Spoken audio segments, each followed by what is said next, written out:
Bom dia, bom dia a todos. É uma alegria estar aqui hoje reunido com os colegas e pesquisadores, Estevão Paletó, Lara Erendira de Andrade, Shirley Pancará, Marta Moroso e Pedro Puntoni. Estamos aqui para discutir o lançamento do Atlas de Pernambuco Indígena, que foi um projeto, né, que está ainda em andamento, mas que foi lançado em janeiro desse ano pela Universidade Federal da Paraíba e pelo Núcleo de Estudos de História Indígena de Pernambuco, NEP.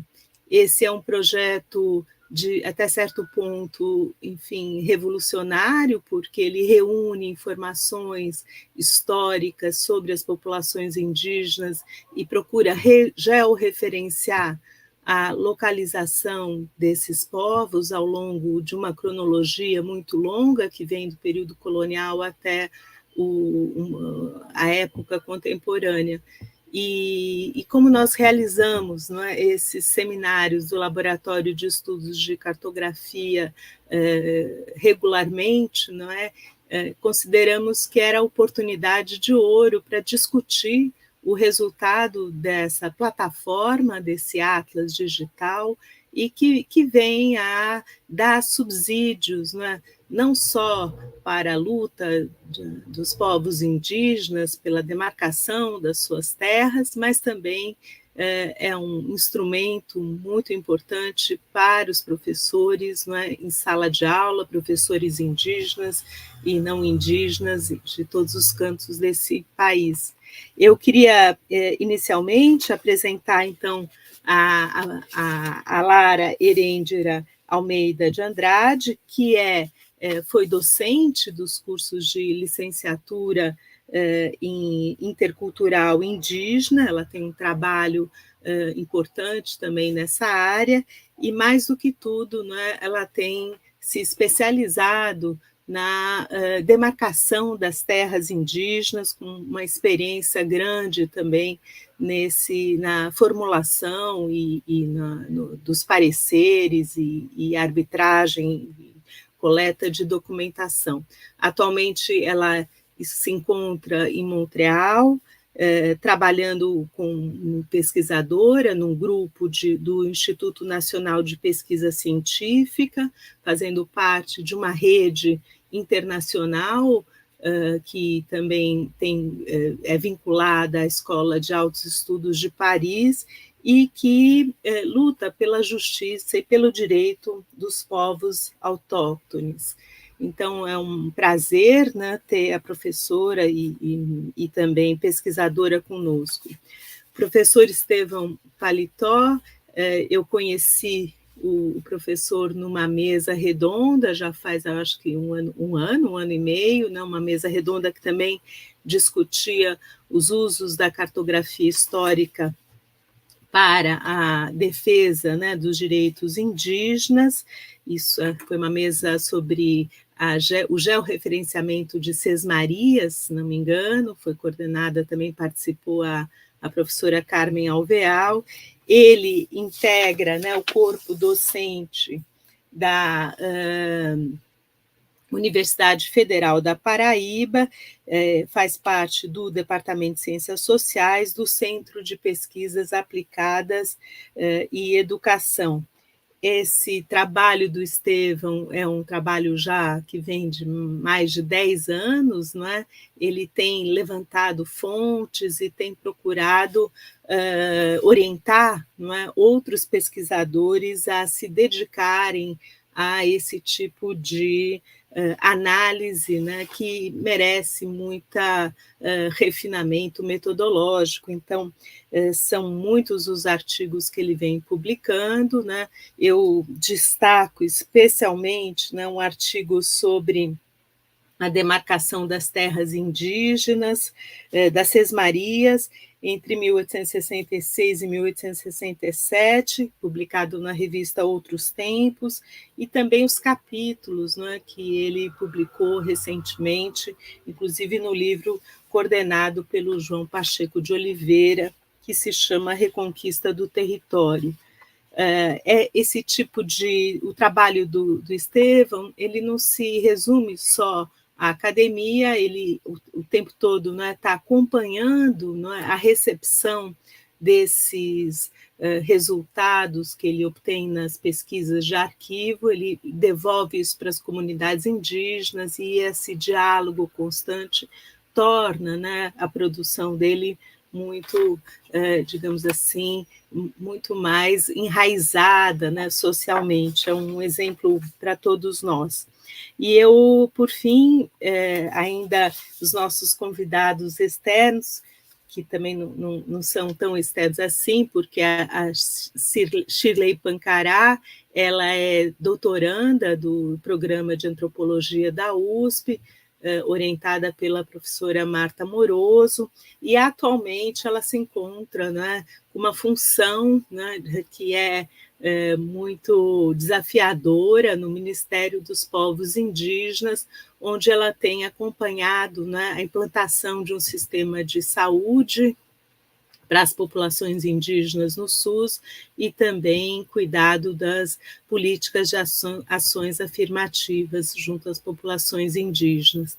Então, eu agradeço muito a presença dela aqui nessa manhã, porque a gente sabe que o ritmo do Ministério tem sido muito intenso nesse início de governo e, sobretudo, nessa circunstância que é colaborar com a fundação de um experimento governamental completamente novo. E, por fim, a minha colega e querida amiga Marta Moroso, que tem uma trajetória na história indígena e na história do indigenismo já de várias décadas. Acho que ela começou, se eu não estou enganada, no núcleo de História dos Índios e do Indigenismo, com a professora Manuela Carneiro da Cunha e com o saudoso John Monteiro. Depois, há mais de 10 anos, acho que em 2010, 2011, ela fundou o CESTA, que também é o Centro de Estudos Ameríndios e que continua muito atuante na USP, e todos conhecem, ela é uma referência, seus estudos que vão dos índios da Amazônia, passando por Pernambuco, até os caigangue, os guaranis. Essa cobertura que ela dá é muito importante, e por isso nós a convidamos para comentar o Atlas do Pernambuco indígena. E, por fim, meu colega Pedro Puntoni, também juntamente, acho que se formou um pouco, como tantos de nós, com o professor John Monteiro, e, desculpem, acabei esquecendo. E essa presença dele muito me honra, ele que tem um livro que é um clássico na área de etnohistoriografia, que é A Guerra dos Bárbaros, um livro incontornável para quem estuda as populações indígenas do Nordeste. Então, estou muito feliz com esse aceite e com essa composição, que, afinal de contas, o Atlas agora, eu acho que ele, para todos nós, é uma referência, em vários níveis. Ele traz uma contribuição que a gente vai hoje destacar e eventualmente aprofundar. Com isso, eu passo a palavra ao Estevão e, mais uma vez, agradeço a presença de todos que estão acompanhando ao vivo e os que assistirem posteriormente. Obrigado, Iris. Bom dia para todo mundo. Vocês conseguem me ouvir bem? Tá claro? Ótimo. O pessoal que está assistindo aí também pelo YouTube, avisa aí se a voz não estiver saindo muito bem. A gente sempre tem que tomar esses cuidados, no tempo das lives. É um pouco isso. mas, primeiramente, queria agradecer muitíssimo o generoso convite da professora Iris Cantor para a gente estar falando aqui na Cátedra Jaime Cortesão, junto com o laboratório, né, no espaço da USP, com essa mesa aqui, né, que vai debater com a gente, que é uma mesa que é referência, né, tanto a referência acadêmica, intelectual, a nossa bibliografia, né, Lara?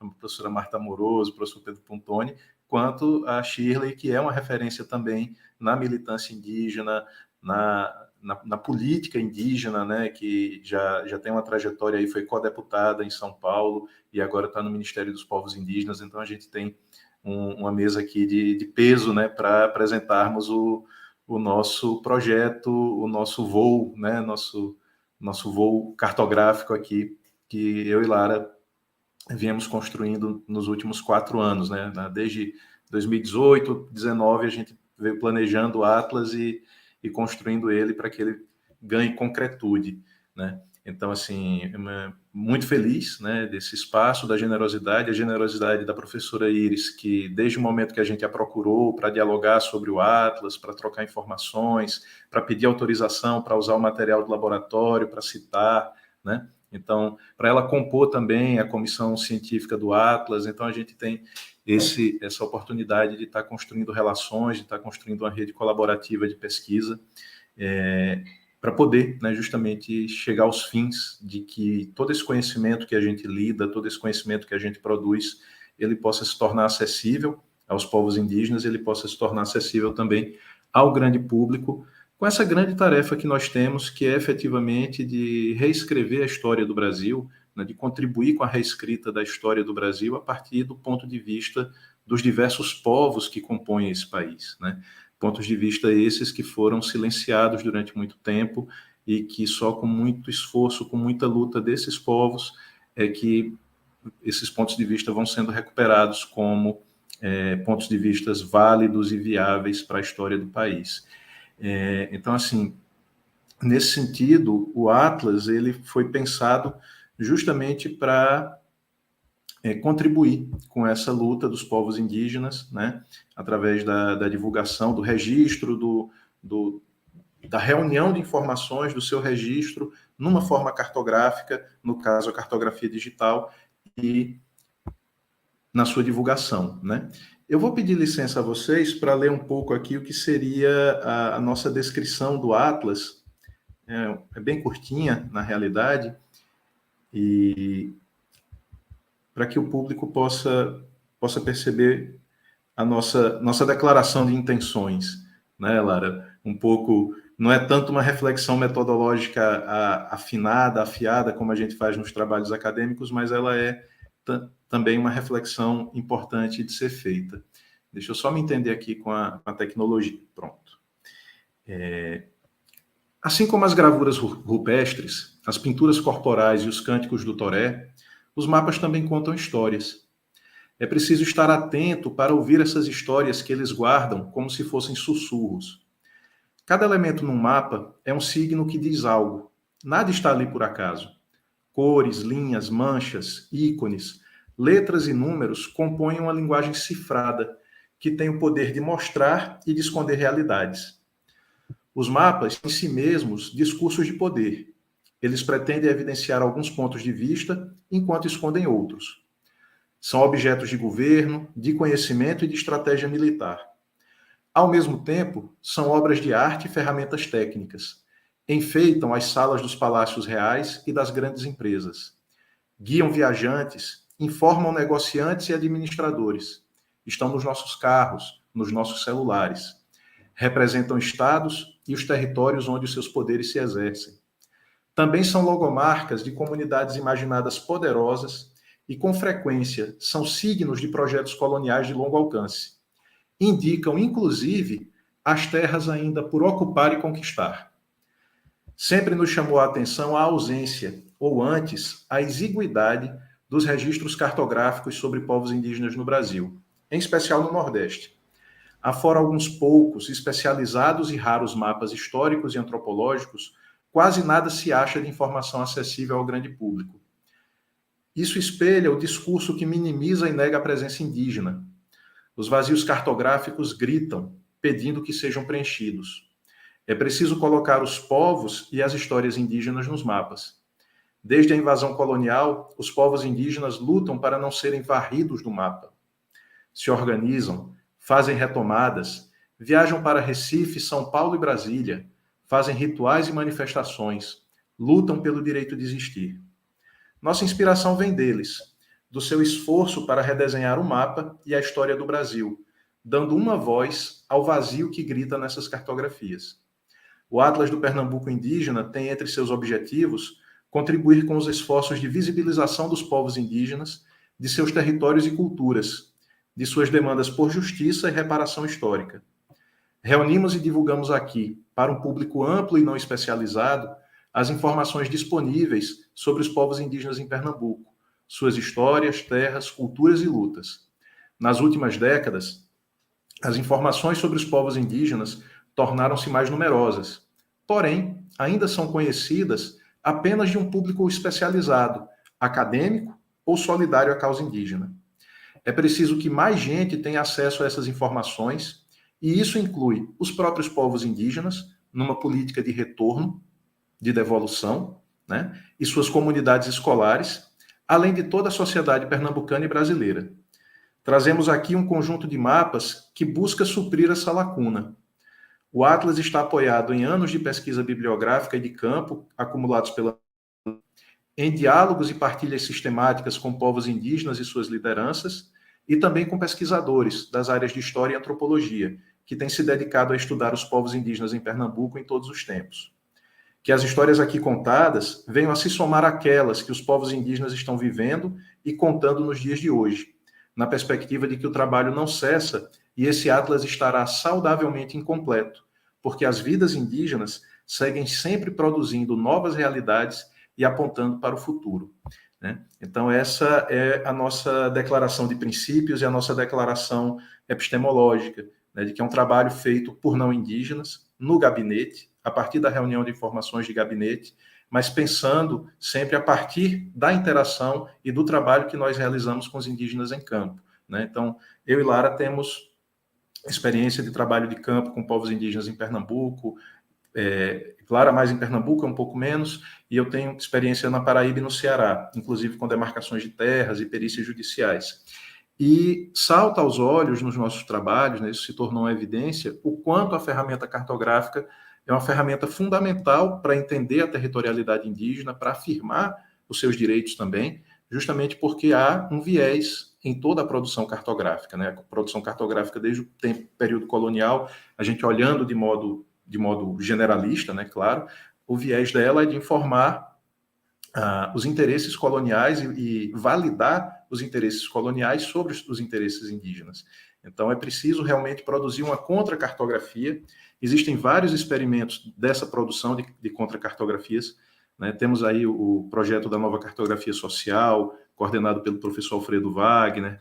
Tem um núcleo muito importante em Pernambuco, que é o núcleo coordenado pela professora Vânia Fialho, nossa parceira no Atlas também, né?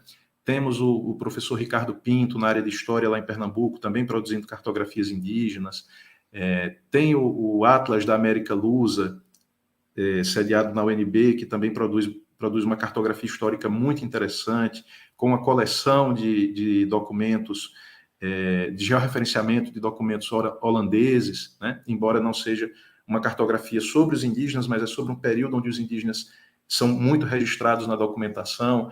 Temos recentemente a atualização do mapa de Curtin-Emendaju, né? Ou seja, a sua digitalização com a sua preservação. Inclusive, a gente faz menção a isso também no Atlas. O professor Renato Atias tem uma contribuição no Atlas em que ele evidencia uma das cópias perdidas, né? Ou a cópia perdida do mapa de Emendaju, que foi o primeiro mapa que o Emendaju fez e deixou com o Carlos Estevão de Oliveira, e hoje está no Museu do Estado de Pernambuco, né? Está em exposição, uma facsímile dele está em exposição lá. Então, a gente tem várias inspirações para o nosso trabalho, vários diálogos que a gente faz. O próprio Atlas das Terras Indígenas do Nordeste, que foi elaborado pelo professor João Pacheco nos anos 90, e cuja atualização eu trabalhei também algumas décadas atrás com o professor lá em Recife.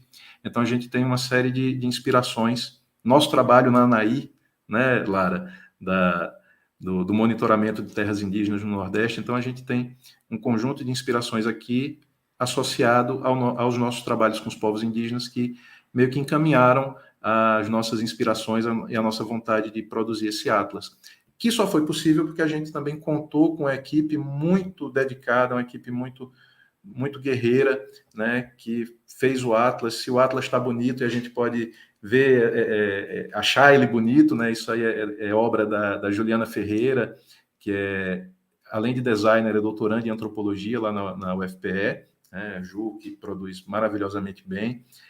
Contamos também com Jamerson Bezerra, com a Poliana Medeiros, como pesquisadores aqui da UFPB, e com a Clarice Hoffmann como produtora, né? Fomos uma equipe pequena, com recursos pequenos, dentro do contexto da pandemia, para reunir essas informações e colocá-las, né, à disposição do grande público, à disposição de um público escolar também, escolar indígena e não indígena, e também de pesquisadores, como uma forma de dinamizar.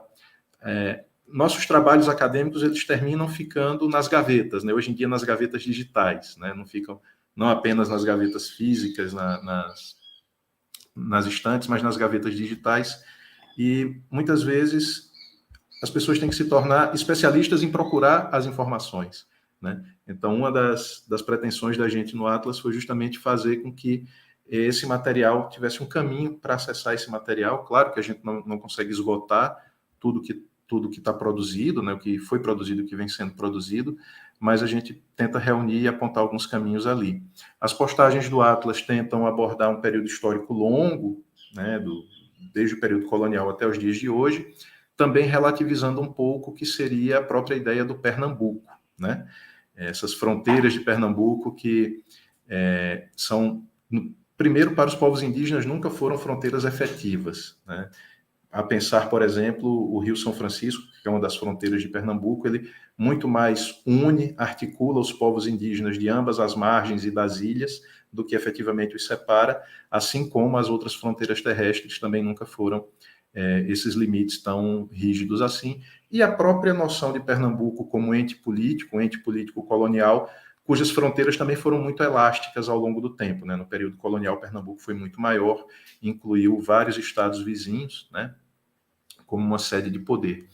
E então, nesse sentido, a gente pensa e reflete essa dimensão do Pernambuco indígena, né, como essa desconstrução aí, essa narrativa contra-colonial, e que relativiza as fronteiras de Pernambuco.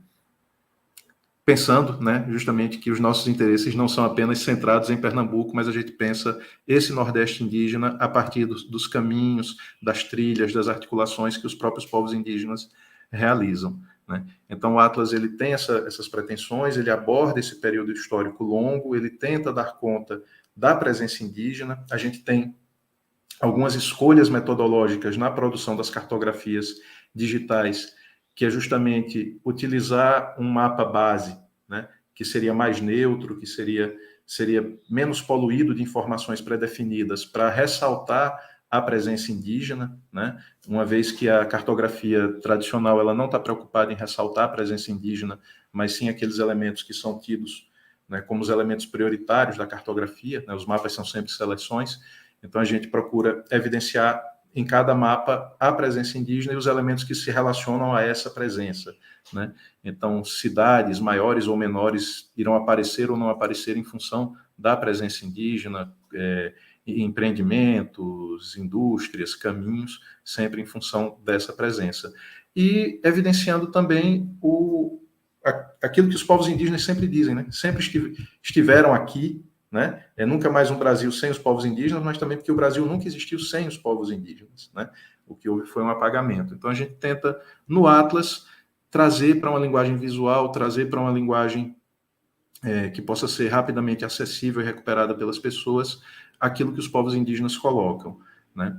Não tivemos como fazer trabalho de campo para a produção do Atlas especificamente, embora no Atlas esteja todo o trabalho de campo que a gente já realizou, que a gente construiu ao longo aí dessas 2 décadas, e na interação, na leitura, né, com toda já, ainda bem, vasta bibliografia sobre povos indígenas, tanto no campo da história quanto no campo da antropologia, né, e que tem só se adensado, inclusive agora com a atuação dos indígenas na academia, né? A Shirley está aí fazendo o doutorado dela, mas felizmente não é a única indígena que está na academia, né? Temos várias instituições abertas, né?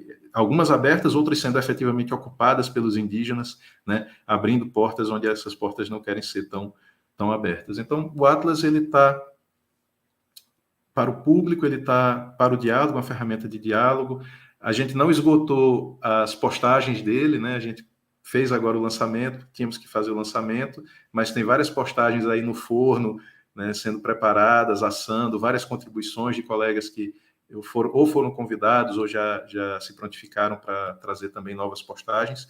Então, a pretensão é que ele continue vivo, né, assim como os povos indígenas, e a gente tenha fornadas novas do Atlas saindo, né, na sequência. Eu acho que eu vou ficando um pouco por aqui, para não falar demais. Lara também vai falar, e se Lara quiser, enquanto ela fala, eu posso projetar o Atlas aqui, para que o público também possa ver, né? Acho que pode ser interessante. Ótimo. Legal, é isso que a gente tinha pensado nessa dobradinha minha e Estevão, a gente conseguir fazer isso, né?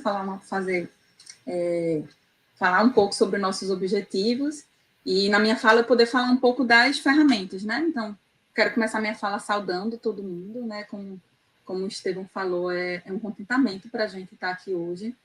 E já pegando o gancho da fala dele, eu diria que o Atlas ele não fecha nada, né? Ele começa, como o Estevão falou, na verdade, as postagens que estão no ar, elas foram nosso experimento, elas foram nosso laboratório de como era que a gente conseguiria colocar no ar essas informações que a gente vinha organizando nos nossos arquivos, né?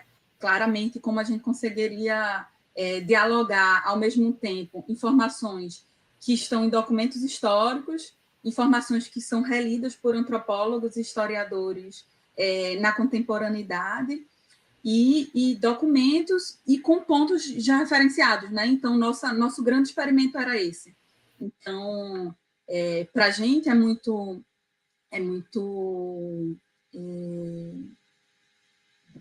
bom poder fazer essas várias rodadas de lançamento, né? A gente teve um lançamento no final de janeiro no Museu do Estado de Pernambuco, teve um lançamento na UFPB, no Campus 4, lá na Paraíba, que é importante frisar, onde a universidade faz fronteira com a terra indígena potiguara, então, onde a maioria dos nossos estudantes, ou uma grande parte, são de indígenas potiguara, e Estevão, ela está dizendo que tu pode colocar o Atlas, compartilhar o Atlas.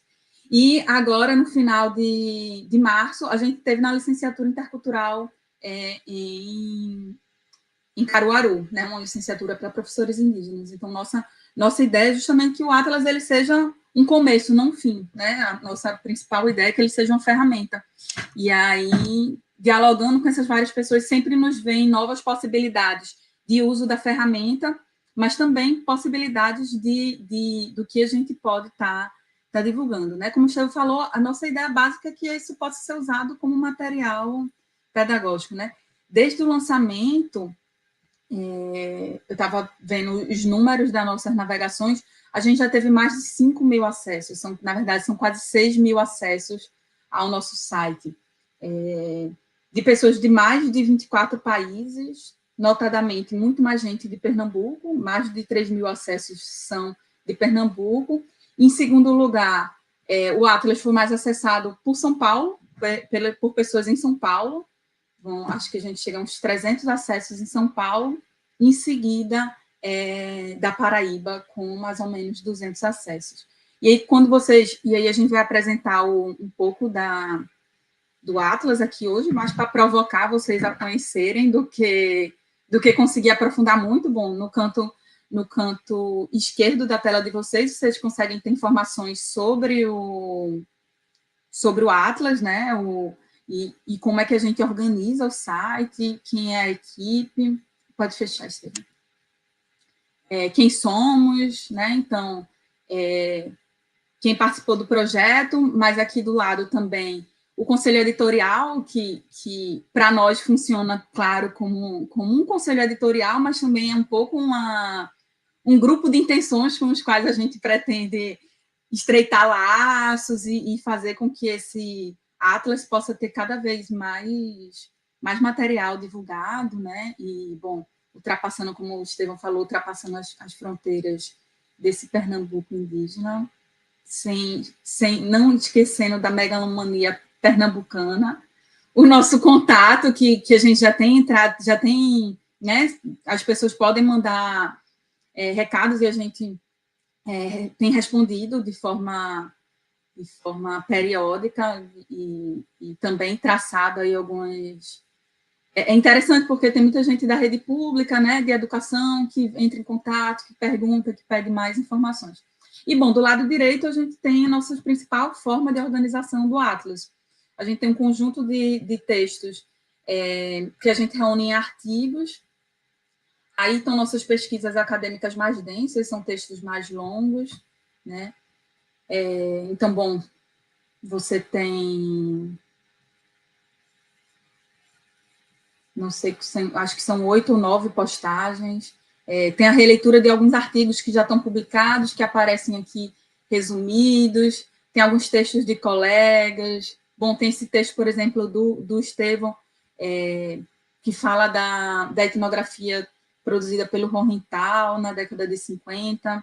Tem aqui um trechinho da minha tese que fala sobre um aldeamento que foi feito em 1700 e juntou mais de 500 indígenas para a exploração do salitre na região do que hoje são os Campos de Buíque, né? E a gente mostra um exemplo, né? A gente mostra como na cartografia histórica mostra o caminho do salitre, mas não menciona os indígenas que já habitavam essa região, né? Então a gente faz um recorte do mapa e mostra, né, como a partir do rio Ipanema e do Rio dos Cabaços, isso era uma veia de entrada bem forte para a região da Serra do Catimbau, nos Campos de Buíque. E aí, acho que a gente pode mostrar agora, Estevão, o mapa para vocês entenderem um pouco como é, o mapa já referenciado, na verdade, como é que a gente faz. Bom, aí, nesse mapa, no canto direito, vocês vão poder ver de ferramenta. A gente pode maximizar e minimizar o site, ou o mapa, né? Pode, se a gente coloca na lupa, a gente pode pesquisar por lugares hoje. Então, por exemplo, se a gente quiser encontrar Buíque, ou Recife,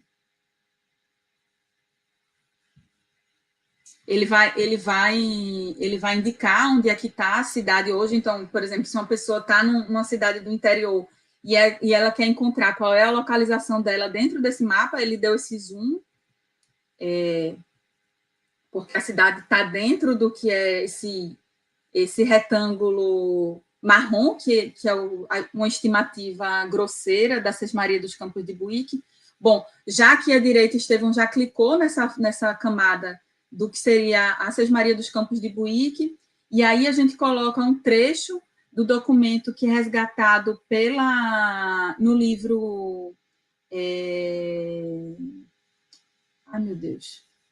no livro da história de Garanhuns, que fala sobre... Então, é um trecho que fala sobre a doação da capitania dos Campos de Buíque. Como vocês viram, tem uma ferramenta também que você pode maximizar o mapa, né? Ele pode ficar na tela cheia. Tem a ferramenta clássica hoje em dia, que é a de compartilhamento, né? Que é esses 3 pontinhos de compartilhamento. Então, você pode pegar o link e compartilhar com qualquer pessoa. Embaixo dessa ferramenta tem uma ferramenta que vai dar um zoom de qual é o lugar do mapa que você está. Então, por exemplo, Estevão vai estar em João Pessoa, o mapa vai aproximar lá de João Pessoa. Nessa ferramenta de baixo, você pode medir as distâncias, saber qual é a distância entre um ponto e outro do mapa. Na ferramenta de baixo, é uma ferramenta bem interessante, que a gente pode mudar o fundo do mapa. Bom, como o Estevão falou, cada coisa nessa nossa ferramenta ela foi pensada de forma muito cirúrgica, né? Então, a gente tinha optado por aquele mapa com fundo mais pastel, né, que remete a como é a cobertura vegetal, mas a gente pode colocar outros fundos que mostram cidades, que mostram relevo, né, que mostram reservas ambientais. Nesse campo direito, quando você clica, você pode mudar, pode colocar imagem de satélite, né? Então, são ferramentas diversas que a gente pode estar acessando, vendo números de... E aí, na de baixo, nesse... Tu queres botar mais algum, Estevam? Ah, tá. O relevo. E aqui são nossas camadas. Bom, nesse mapa, particularmente, a gente traz quais foram os aldeamentos. Na verdade, aí são os aldeamentos de onde foram deslocados indígenas para o aldeamento do Salitre. Então, todos esses pontos em vermelho são de onde foram tirados casais de indígenas para serem levados para a exploração do Salitre nos campos de Buíque. Aí, quando você clica em cada um dos pontos, você pode ter acesso à informação, qual era ela. E ao longo do texto a gente vai explicando, tá? Uma outra camada são os povos indígenas. Os povos indígenas aí aparecem porque na verdade, são povos que são citados no documento. Tá dando erro, mas são esses verdinhos, gente, que são os Paraquió e os Ogoegoê, que são os povos indígenas que são citados como povos que viviam livre, faziam guerra ao empreendimento colonial, né, que estão justamente ao longo do Rio Mochotó. Os currais de gado que foram criados, nesse caso foi o curral de gado que foi criado para a exploração do salitre, e sempre acompanhado do trecho do documento histórico e a referência bibliográfica, a qual a gente está se referindo. E mais embaixo... Bom, então tem as rotas de deslocamento que foram usadas para poder transportar os indígenas de uma aldeia para outra, pelos caminhos dos rios naquela época. Os rios e riachos que são do nosso interesse, então a gente também coloca quais são esses riachos que vão sendo citados nos documentos. As Seis Marias, né? Aí, grosso modo, eu coloquei quadrado, mas eu e Estevam, toda vez que a gente está discutindo Seis Maria, a gente varia muito qual é o formato que a gente utiliza. Às vezes a gente usa os vértices que os documentos mencionam, às vezes a gente usa uma bacia hidrográfica que tem mais a ver com a lógica da época, né? Colocando rios e serras como fronteiras. E, bom, essa última camada, que é a camada que a gente usa de fundo. Isso para vocês terem ideia das possibilidades das ferramentas do mapa, né? Então, além das informações... Bom, e aí fora isso, a gente vem o texto, a gente busca sempre fazer uma nota metodológica também, como é que a gente escolheu cada um dos pontos, porque eles foram escolhidos, né? Uma das coisas que a gente evidencia, por exemplo, nesse mapa, é como esses aldeamentos que em 1700 foram tiradas casais indígenas, como hoje eles são terras indígenas, ou eles são municípios com uma grande presença indígena, né? Então a gente também sempre busca relacionar esses documentos históricos com a contemporaneidade, nas continuidades que são permitidas, claro, que metodologicamente, teoricamente, vem sendo discutida na antropologia e na história, em relação a esses cuidados que a gente precisa em termos de transposição e consideração em relação a esses tempos históricos distintos. Acho que é isso, Estevam. Mais alguma coisa que queira destacar em relação à ferramenta? Perfeito. Bom, então a gente tinha lá no começo, a gente tinha os artigos, vocês vão encontrar esses textos maiores. Tem outra seção que a gente chama de cartografias, que são textos bem menores, tá? São textos que levam poucos minutos para serem lidos. Aí vocês já conseguem ver a quantidade de acesso. Vejam esse artigo à direita, desse artigo produzido pelo Estevam, a gente já tem 668 acessos, né? Então, são textos rápidos de ser lido, fáceis de ser utilizado em sala de aula, que contam com com iconografia, que contam com mapas, as pessoas podem relacionar com a vida contemporânea, também são... Quer falar dele, Estevão? Não? Bom, é isso, aí é um documento antigo. Lá em cima tem a quantidade de tempo que você leva para ler o artigo, então acho que é coisa de 5 minutos que leva para ler um artigo como esse. Deixa eu ver qual é a estimativa dele. 9 minutos para ler, então isso também já deixa o leitor atualizado. E uma última ferramenta, essa ferramenta Tags, que você pode procurar no canto direito, que é uma ferramenta de busca por palavras-chave. A gente ainda tem a intenção, né, Estevão, de fazer um sistema de banco de dados mais denso, com possibilidades de filtros mais refinados, por toponímias, por etnônimos, por fontes, por autores, mas essas são ferramentas futuras, porque no final das contas, a gente que é antropólogo, a gente acaba virando um monte de coisa, né, Estevão? A gente aprendeu a fazer mapa para poder fazer nossos trabalhos, e a gente aprendeu a fazer site também. Então, esse site foi desenvolvido por nós, porque a gente não encontrou ninguém da tecnologia da informação que topasse trabalhar conosco. Então, tem algumas restrições em termos de buscas, porque isso precisa de gente com conhecimento mais denso que não o nosso. Acho que é isso. Acho que já passei do tempo, mas era mais para provocar vocês a conhecer as ferramentas da gente. É isso. Muito importante essa sua explicação, porque isso ajuda a quem vai navegar. Eu mesmo tinha navegado e não tinha percebido algumas camadas de informação que você mostrou agora, e realmente, né, é um artefato complexo, porque ele envolve, não é, uma perspectiva assim, cronológica larga e muitas alterações que foram feitas, né, inclusive na toponímia, na configuração política dos territórios, como observou o Estevão, né, tem uma dinâmica territorial que o Atlas procura também espelhar.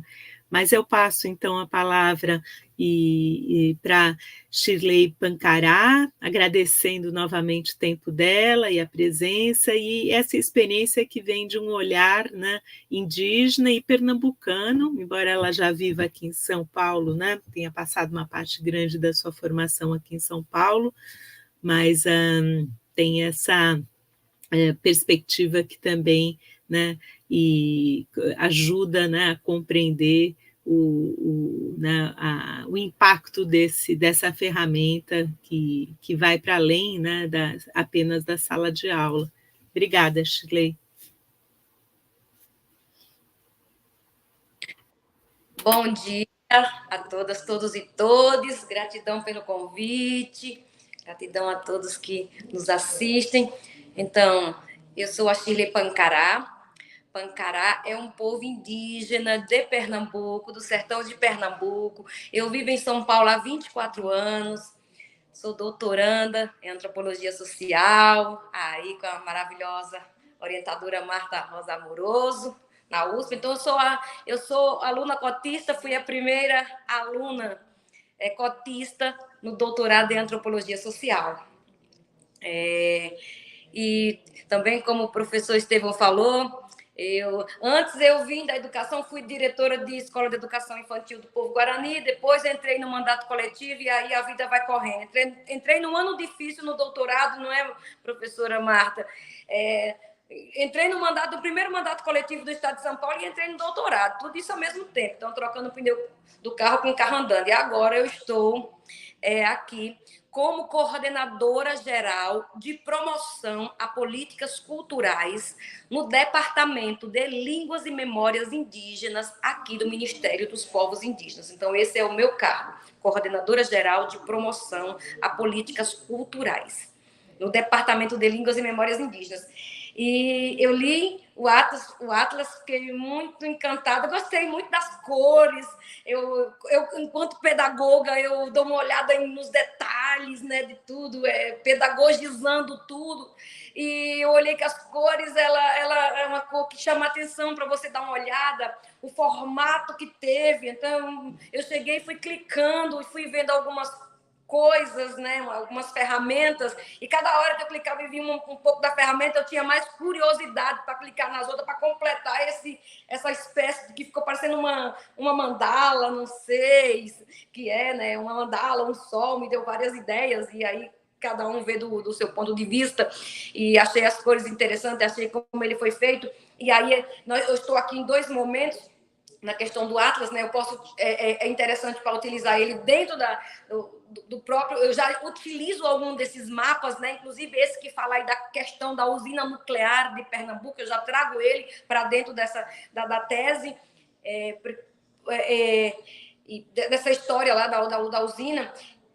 E um rapaz que estuda da USP também, ele me fez uma pergunta: como você pode contribuir com o Atlas de Pernambuco para dentro do Ministério dos Povos Indígenas? Então, nós temos um grande caminho aí a trabalhar. Então, nós podemos utilizar do mapa e fazer essa relação aqui com o Ministério dos Povos Indígenas, tanto para identificar as questões de territórios, as questões culturais, as questões de língua, né? Para deixar aqui que eu estou me aprofundando um pouco nessa relação aí da questão de nós, povos indígenas do Nordeste, não estamos falando do português, nós estamos falando do português indígena, né? Então, a gente pode trazer isso. Inclusive, eu trago para dentro desse departamento essa ideia de trazer essa questão do português indígena para dentro desse departamento de língua. Então, é uma coisa que eu trouxe e quero que isso seja colocado dentro. Então, nós estamos aí discutindo dentro do departamento de línguas a Comissão da Verdade Indígena, na qual eu traga aquele texto, né, professor Estevão, sobre a questão da Jurema,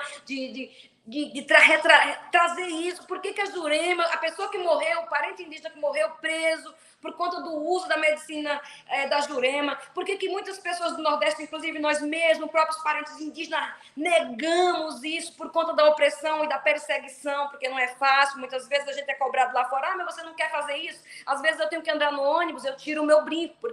Por quê? Aí uma jornalista falou: olha, a Shirley tirou o brinco dela, tá com vergonha e coisa e tal. Não, querida, então você tem que descolonizar a forma que você vê nós, os povos indígenas, que nós somos ameaçados, nós somos o tempo inteiro perseguidos. Então, se eu vou no ônibus sozinha e eu tô com meus artefatos, eu posso ser uma próxima vítima. Então, tem que entender isso, tem que trazer isso. E dentro dessa comissão da verdade indígena, eu apontei essa necessidade de trazer sobre as pessoas da Jurema que foram perseguidas. Então, é isso.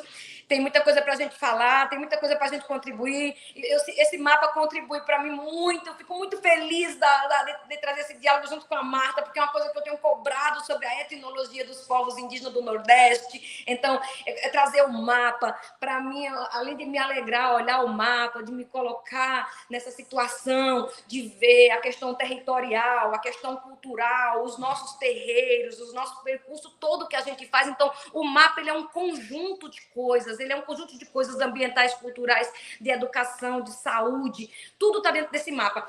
E para dentro da tese, importantíssima, e para dentro do Ministério dos Povos Indígenas, também importantíssimo. E aí, vamos conversando um pouco mais, vamos nos alinhando aí para que a gente possa trazer, para servir de uma ferramenta para o Brasil inteiro. E importante, porque eu acho importante, quero que o Pernambuco seja visto para o Brasil inteiro, porque para o Brasil, o Pernambuco não tem indígena, e está vendo aí a quarta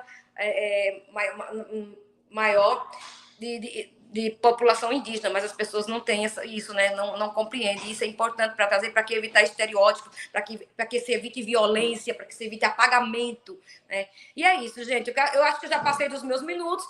Minha tese é Cosmopolítica Pancará, Luta, Memória e Resistência, né? Então, eu quero trazer essa ideia justamente que a Lara traz, essa ideia que eu vi muito, que ela disse: Lara fala exatamente o que eu gostaria de falar. Então, eu venho com Edivânia Granja, Lara Andrade, Caroline Mendonça, Pacheco de Oliveira. Eu trago todas essas questões aí, mas Lara me chama a atenção quando ela fala assim: nós não somos, que um parente falou lá na tua dissertação, sobre, nós não somos emergentes nem ressurgentes, nós somos resistentes. Então, a minha tese parte desse princípio, né, dessa questão de que, apesar de toda essa invisibilidade que tinha, eu quero dizer para as pessoas que corre, eu sou indígena, eu permaneço, em algum momento apagado algumas coisas por conta das opressões, né? Mas que nós somos povos indígenas, nós resistimos, que a ideia que as pessoas têm é que nós ressurgimos, que teve um apagamento, que nós estamos na retomada. Eu fico brava quando alguém fala esse negócio que eu estou na retomada.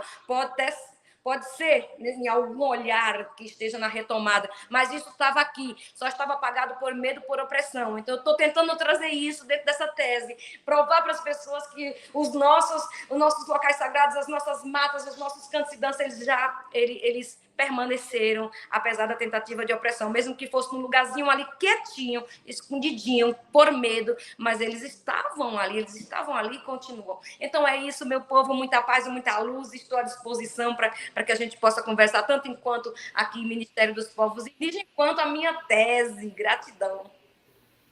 Obrigada, Shirley.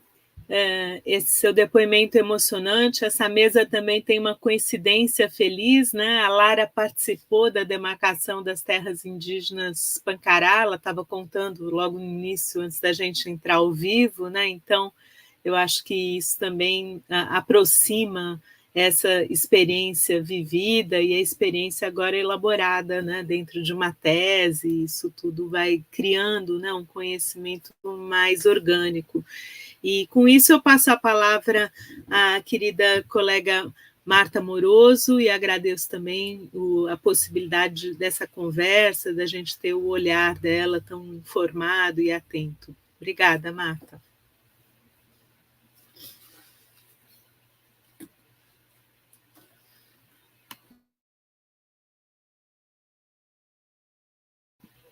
Você está sem som, Marta.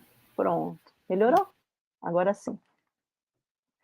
Agradecer, então, inicialmente esse convite que veio da Iris e que, desde então, eu estou viajando nesse Atlas do Pernambuco indígena, aprendendo muito, uma satisfação ver essa ferramenta com esse potencial, né? Que todos nós estamos encantados aqui. Então, Estevão, Lara, que ideia e que execução, né? Eu acho que só pandemia mesmo para conseguir que vocês ficassem com essa ferramenta tão afiada, né? E com tanto potencial, porque eu entendo que é um início, né? É uma obra aberta, como o Estevão colocou muito bem, e saudavelmente aberta. Eu adorei isso, porque as obras saudáveis são sempre abertas. Então, o meu comentário segue muito por conta da trajetória que eu tive de orientar trabalhos acadêmicos que aconteceram no campo da história dos índios e da antropologia, da USP, mas de pessoas que trabalharam na região do Nordeste, né? E meu primeiro doutorado que chegou assim, eu defendi na primeira orientação de doutorado, que foi do Glebson, né?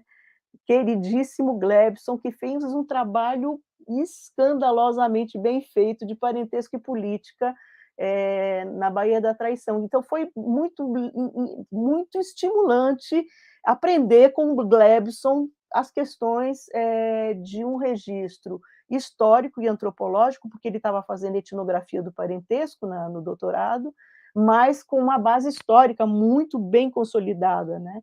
E esse trabalho dele foi de grande aprendizado, orientar o Glebson, né, que é muito meticuloso, né, muito inserido na questão da política potiguara, que é uma nação, né, a nação potiguara contemporânea, com 1000 questões e com 1000 embates contemporâneos, né, que foi. Então, meu início foi esse, né, que não foi fácil, mas foi de grande aprendizado.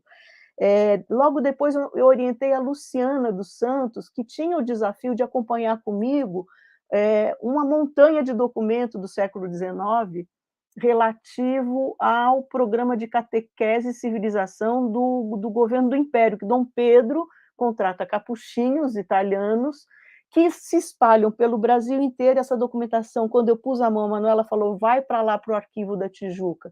Eu pus a mão, era um Brasil indígena desconhecido, porque ele estava todo registrado em cartas e relatórios, os relatórios publicados, as cartas inéditas, e era a gestão de aldeamento indígena na segunda metade do século XIX. Aquilo era fantástico. Eu dei conta, no meu doutorado, de uma partícula do que era aquela montanha de referências que a gente tinha. Eu trabalhei com a província de São Paulo e Paraná, que no momento era a mesma coisa, né? E etnografei via documento, né? A gente no sexto a gente faz etnografia de documento, né? Vocês também fazem. Então a gente usou a documentação para fazer todo um trabalho de entender no meu doutorado o que era a dinâmica do Vale do Paranapanema, essa região toda que era no século XIX muito indígena ainda, né? E os aldeamentos, o que traziam? Eles traziam a cartografia disso tudo, eles traziam a dinâmica, eles traziam a mobilidade indígena, que é o que é mais fantástico, né? Então, todos esses percursos de ocupação e de uso pelos povos indígenas desses equipamentos administrativos do Império, né? E agora eu estou bom, só antes de passar para Chile, comentar que a Luciana fez 2 trabalhos, depois eu vou voltar a isso, que são de grande interesse. Primeiro, documentação religiosa, que é pouco trabalhada no Brasil, por essas cartografias que são tão poderosas, né? Mas que a documentação religiosa, por conta, talvez, de uma formação escolar mesmo, né? do Museu Nacional e da UFAM, que privilegia o indigenismo oficial. Mas parte da história do Brasil é um indigenismo religioso, não sei se vocês concordam. E aí tem muita coisa interessante, muita coisa interessante.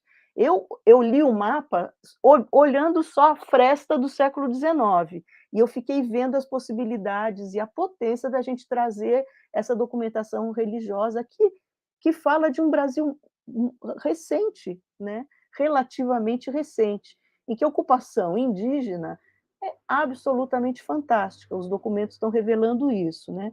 E o trabalho da Luciana, o último trabalho que eu queria comentar, antes de falar da Chile, é o da Luciana dos Santos, que trabalhou exatamente com essa documentação religiosa, com a narrativa administrativa dos capuchinhos italianos, documentação escrita em italiano, difícil para caramba, a gente ficou traduzindo décadas isso tudo e trabalhando com isso, mas de Pernambuco, ela focalizou Pernambuco, a cena de Pernambuco, os aldeamentos nesse momento, que é importante, administrativamente, é muito importante que aquilo desse certo em Pernambuco, né?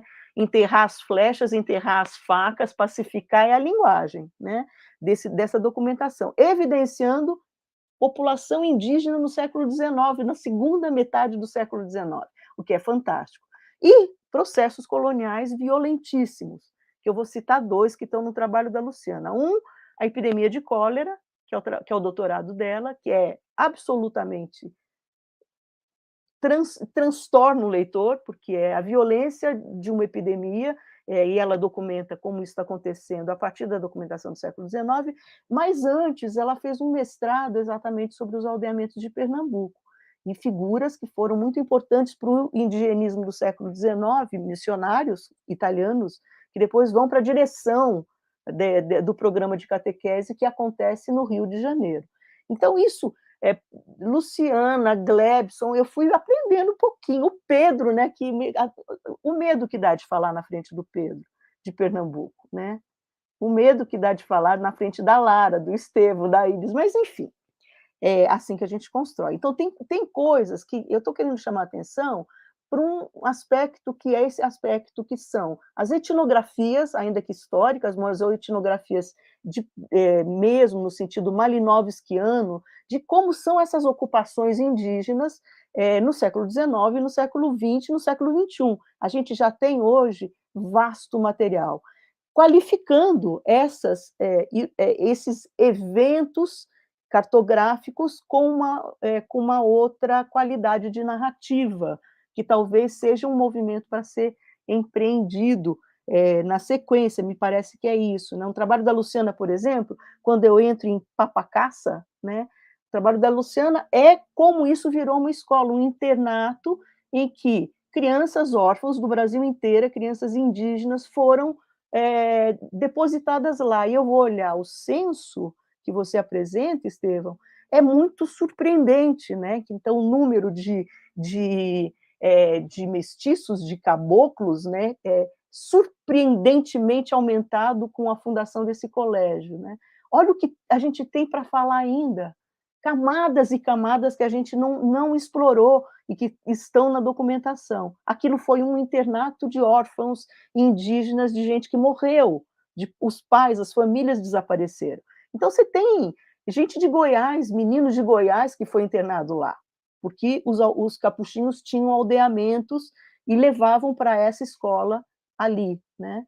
Então, isso tudo emerge no momento que você está abrindo, observando o censo, a cartografia e dizendo tem camadas e camadas para serem trazidas, né?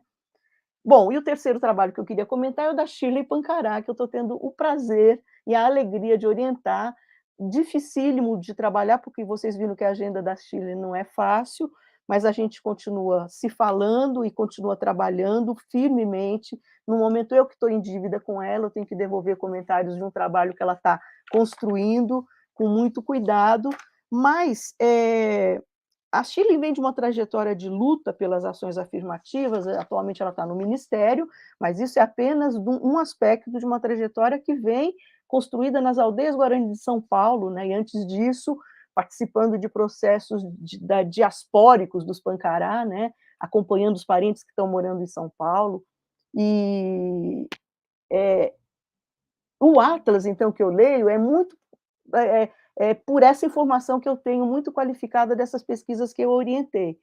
Eu acho que é imenso o desafio desse projeto do Atlas do Pernambuco indígena, porque estão implicadas uma série de questões de controle das fontes que vocês são muito cuidadosos para até explicitar as dificuldades todas. Então, é muito honesto o trabalho, né? É muito honesto, e ele abre para a gente fazer sugestões, exatamente, né? Como vocês estavam colocando. A sugestão que eu faria é para que o século XIX fosse capuchinado, porque eu acho que vai turbinar esses locais que estão cartografados, mas que eles, de fato, podem ser qualificados dramaticamente, o que foi o século XIX em Pernambuco, né? Então, os mapas do século XIX, vocês viram que eu só fiquei no XIX, né? Para não dar muito fora, ainda assim vou dar muito fora. Então, os mapas relativos ao XIX e os artigos, eles permitem uma visão absolutamente privilegiada desses processos que na antropologia a gente está chamando de fabricação do povo brasileiro, né? Que é esse processo de mestiçagem todo que foi aplicado, e Pernambuco é um caso exemplar disso daí, né? E então é uma máquina de mestiçagem acionada pelo Estado, e você está documentando nos censos e na cartografia um povo brasileiro, mas eu gostaria de destacar o que eu considero o maior desafio de um projeto como esse, né? E que se impõe a um projeto como esse, que é o da tradução, o tema da tradução. Então, a gente tem diferentes níveis de tradução implicados na cartografia da presença e da mobilidade indígena, né? E o trabalho de doutorado da Shirley Pancará me faz seguir nessa direção, né? Porque orientar o trabalho da Shirley é exatamente se dar conta de que estamos diante de um imenso trabalho de tradução, né? Um trabalho de tradução de uma etnografia, de uma autoetnografia indígena sobre a trajetória dos Pancará e a trajetória muito, muito particular da Shirley, e que a gente tem que criar equipamentos narrativos para dar conta disso tudo, né? Então, a Shirley é nascida e criada na Serra do Arapuá, um município na região do Vale do São Francisco, e o trabalho dela, Territorialidade e Cosmopolítica Pancará, nasce e é muito motivado. Eu vi a Shirley mudar de tema de doutorado no processo em que foi acontecendo isso. Ela foi percebendo que era isso que ela precisava fazer, e o que ela precisava fazer era motivado exatamente pela luta pela demarcação das terras tradicionalmente ocupadas pelos Pancará. E luta também pelos demais direitos garantidos pela Constituinte, né? Pela Constituição de 1988. A Chile estava batalhando por saúde, por educação diferenciada, e resolveu transformar o seu trabalho num trabalho sobre essa trajetória dos Pancará, né? E ela adota um padrão no doutorado de escrita etnográfica, que é, em grande parte, motivado por essa luta dos Pancará, né? Ela está ali traduzindo o tempo todo, fazendo entrevistas, refletindo sobre a sua própria trajetória e produzindo um mecanismo de tradução, né, sobre o que é a vivência na Serra do Arapuá dela e dos seus parentes e dos seus afins, né? Dos seus afins. Aquela região é muito ocupada, tradicionalmente ocupada, né? E heterogeneamente ocupada por povos indígenas, por quilombolas, etc. A Lara conhece bem. Então, o povo Pancará jamais abandonou. Então, o que a gente vê ali, né, nesse trabalho de autorreflexão da Shirley, é como isso tudo tem que ter uma nova chave de tradução, né, para você fazer esse convencimento, essa cartografia ao avesso que vocês estão empreendendo nesse projeto. Então, o povo Pancará jamais abandonou aquela região do Vale do São Francisco. Eles mantêm por volta de 47 aldeias ou núcleos de famílias extensas Pancará, e povo misturado, Pancará com outras etnias, Pancará com quilombola, Pancará, né, como é o Brasil indígena. A terra indígena Pancará da Serra do Arapuá se encontra em processo de regularização fundiária ainda.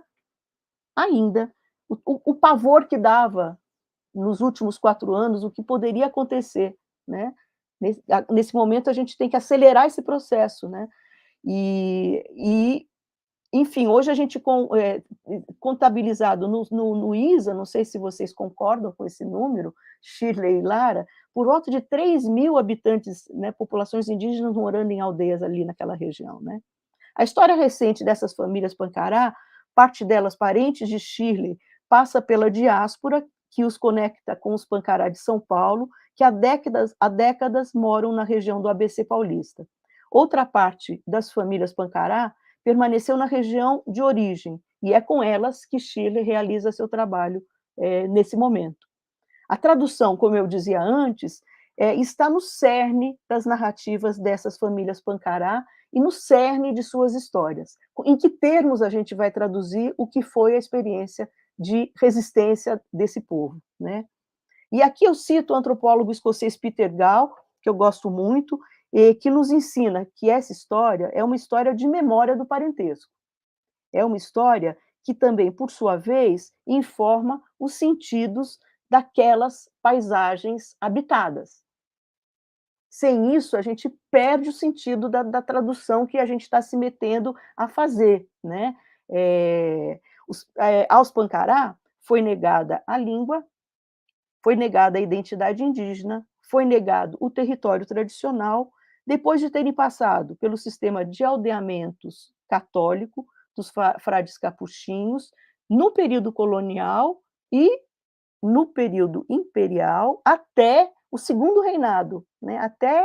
Até muito recente, até a proclamação da República, né? A gente tinha ainda em funcionamento esses equipamentos missionários, né? Que foram extintos em Pernambuco, né? E o evento da extinção, que aparece no mapa documentado, que aparece nos artigos documentados, é um evento em si, é o início de uma pesquisa, né? É o início das pesquisas, ele não é o fim, ele é o começo. O Atlas do Pernambuco Indígena, portanto, estimula novas pesquisas, preferencialmente, eu diria, bem mais recortadas, né? O equipamento é macro, mas o avanço vai ser dado no momento em que a gente conseguir fazer essas traduções a partir de narrativas do material que a gente tem de antropologia, de história e agora de pesquisadores indígenas, que tem trazido um aporte muito qualificado para essa discussão de território e em que termos a gente deveria formular essa discussão, né? Que mais? Então, só para fechar, eu queria voltar ao tema da tradução, que a Shirley traz para nós, e ela toma para ela esse desafio de pensar a partir de categorias como os braiados, os misturados, os caboclos, né? E categorias sobre as quais estiveram encobertos seus parentes, né? Em redes de socialidades nas quais construíram formas coletivas de existência no mundo contemporâneo. No contexto dessas narrativas dos Pancará, da sua narrativa e de seus interlocutores, caboclo é sinônimo de indígena. E isso está no mapa. Isso está muito bem registrado no mapa, quando vocês comentam o censo, né? Caboclo é sinônimo de indígena, uma categoria que dá acesso a formas diferenciadas de conhecimento, as epistemologias, né, que nos desafiam, tradução é para a gente ter acesso a isso, formas diferenciadas de conhecimento e de construção de redes de relacionalidades regionais entre indígenas e afrodescendentes. A cartografia do século XIX esteve às voltas com as necessidades administrativas de se conhecer a população das províncias, demanda para a qual os censos também convergiram, né? E aqui a tradução da linguagem administrativa é um desafio para a gente enfrentar, né? Eu quero chamar a atenção para que, nesses instrumentos de pesquisa como esse Atlas, né, a gente tenha mecanismos de operar com esse controle e com essa tradução de forma a enxertar nessa leitura da documentação, inverter mesmo, né, tudo isso que foi elucidado na chave do apagamento, do apagamento e na chave da negação da existência, a gente pode, de fato, a documentação traz a evidência da presença, e muito mais do que presença, né? A documentação religiosa é de processos de interação, processos de frentes de trabalho construída com povos indígenas, enfim, algo que o mapa também está trazendo com muita qualidade.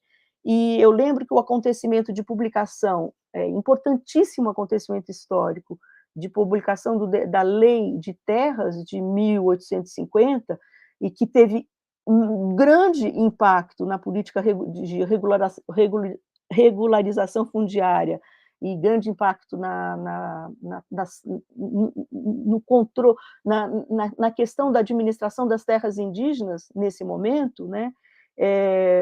Bom, esse decreto foi acompanhado, por sua vez, por um atlas, eu até trouxe ele aqui, que é esse atlas do Império do Brasil, ele foi feito logo depois, e é um mapa, famoso mapa do Cândido Mendes de Almeida, né? Nesse atlas, a gente tem expresso em linguagem cartográfica o programa da catequese e civilização. Alguns estados, você não vai encontrar a menor evidência de povo indígena, e Pernambuco é o exemplo clássico, né? O apagamento tinha acontecido com um sucesso, o mapa revela isso, ele te traz, não existe índio em Pernambuco. Se você compara, então essa é a carta 10 desse atlas, se você compara, que é Pernambuco, se você compara com São Paulo, e é muito interessante esse contraste, né? Sorocaba é indígena, Paranapanema, São Paulo é totalmente indígena, porque as frentes de ocupação estavam se dirigindo para esses lugares ainda, e o mapa registra presença indígena no Vale do Paranapanema inteiro, né? Os aldeamentos todos, Caingangue, para a gente imaginar a potência de uma releitura dessa cartografia toda, né? Não é isso, pessoal. Agradecer muitíssimo essa mesa. Aprendi pra caramba. Obrigada, Iris. Desculpe o tempo excessivo.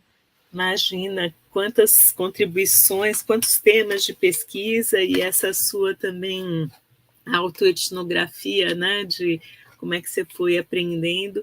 Eu lembro que você tinha estudado os aldeamentos de Rodelas também, não tem um artigo sobre a região de Rodelas? Não? Ah, então me desculpa. De qualquer forma... Iris, o que aconteceu é que quando eu entro naqueles capuchinhos lá na custódia, tinha de um tudo. Então, eu falei de todos, no primeiro momento, que eu estava no SEBRAP, quando eu encontrava muito com o Pedro, num projeto que era de cartografia, né? E então eu dizia, tem muito trabalho para ser feito, e daí eu elenquei todos. Riquíssima, entendi.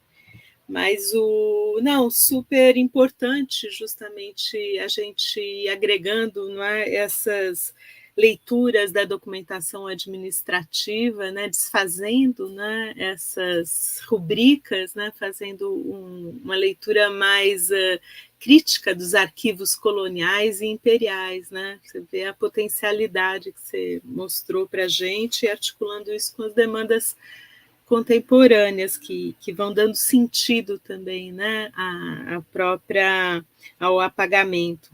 E eu então passo a palavra ao Pedro, agradeço também aqui a presença dele, a gente vai retroagir um pouco, mas eu acho que também sempre na perspectiva das urgências contemporâneas. Obrigada, Pedro. Eu que agradeço, Iris, o convite, a oportunidade de estar aqui nesse momento com os colegas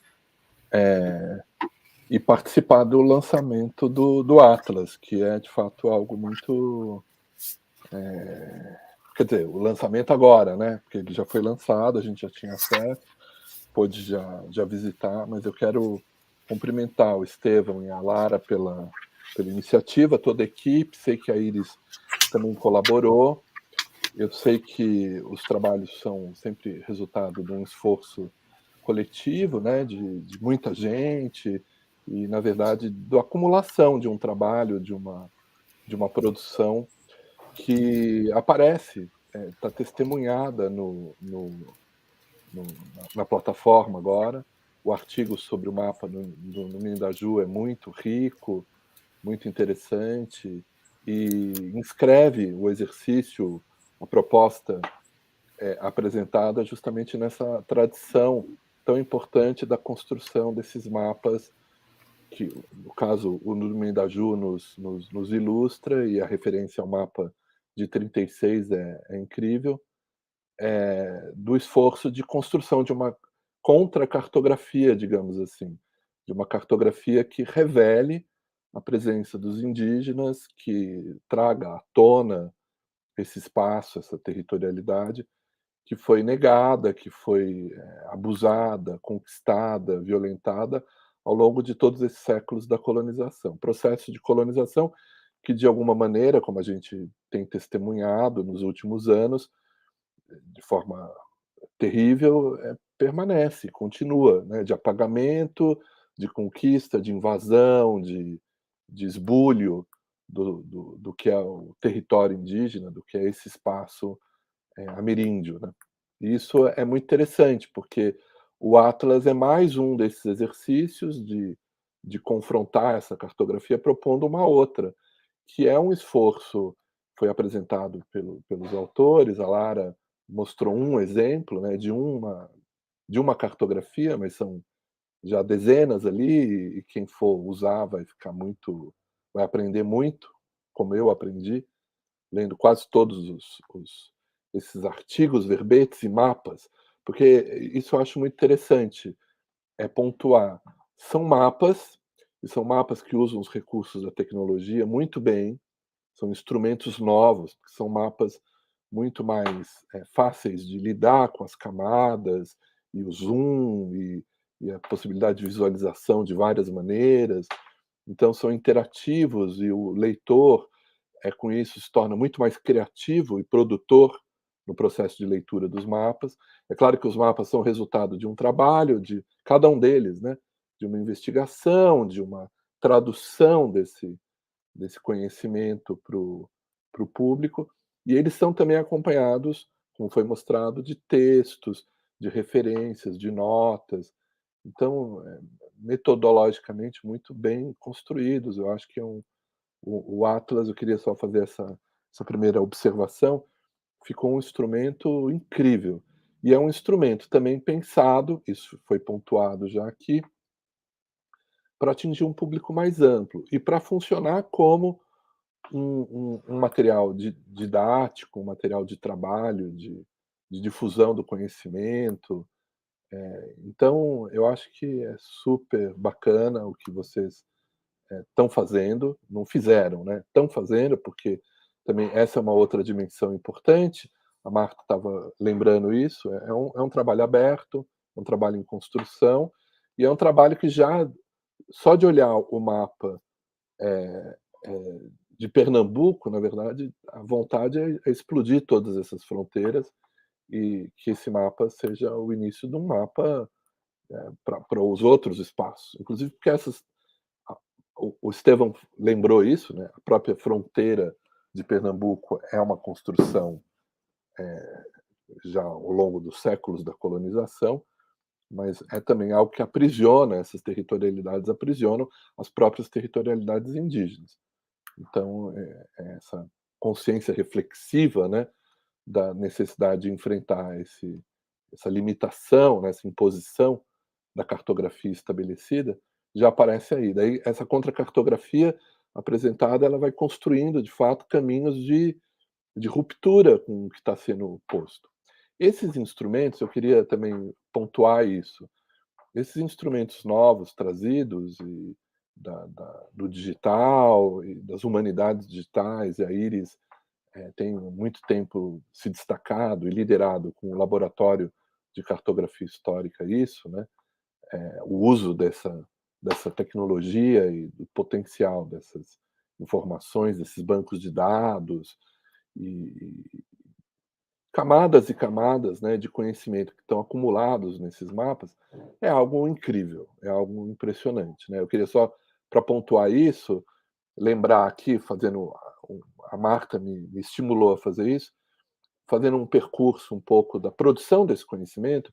A gente falou do Kurt Numen da Ju, todo o esforço que ele teve de fazer um mapa manuscrito, localizando as referências documentais, localizando no mapa do Brasil as referências que ele encontrava da presença indígena, dos grupos indígenas nesse mapa, em determinadas épocas, em determinados momentos, tentando espacializar isso, revelando algo que estava silenciado no século XIX ainda de forma mais brutal.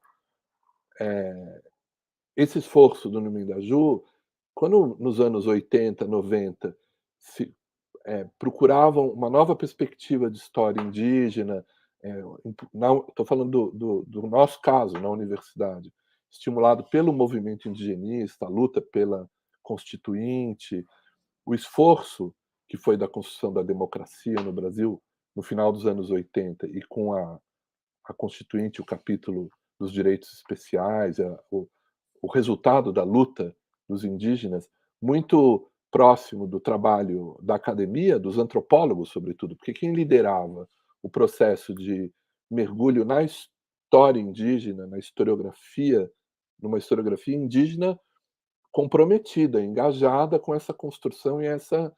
Não, a Shirley, com razão, fala não emergência, né, dessa resistência indígena, eram os antropólogos, e a gente aprendia muito, e a Manuela Carneiro, e a criação do Núcleo de História Indígena e Indigenismo na USP, e o John Monteiro, que a Iris muito bem lembrou aqui na abertura, que também não só foi um pioneiro, mas foi um professor, uma liderança, um intelectual que formou uma geração e ajudou muito a trazer esse diálogo da documentação com o presente, né, com a luta presente dos indígenas.